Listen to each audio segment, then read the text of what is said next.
যে দেশে মানুষ হত্যা, যে দেশে ধর্ষণের সঠিক কোনো বিচার পাওয়া যায় না, যে দেশে জুলুমকারীর কাছে সাধারণ জনগণ খুব সহজেই আত্মসমর্পণ করতে বাধ্য থাকে, সে দেশে কুকুর বিড়াল কি করে মানুষের কাছে রেহাই পায়?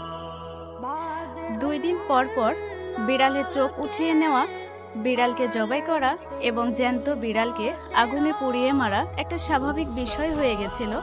শুধু বিড়ালেই সীমাবদ্ধ নয়, বর্তমানে পাবনার ঈশ্বরদী এলাকায় কুকুরের জন্ম দেওয়া নবজাতক 8টি বাচ্চাকে বস্তায় ভরে পুকুরের পানিতে ডুবিয়ে মারার অভিযোগে এক মহিলাকে মামলা দিয়ে আটক করা হয়েছে।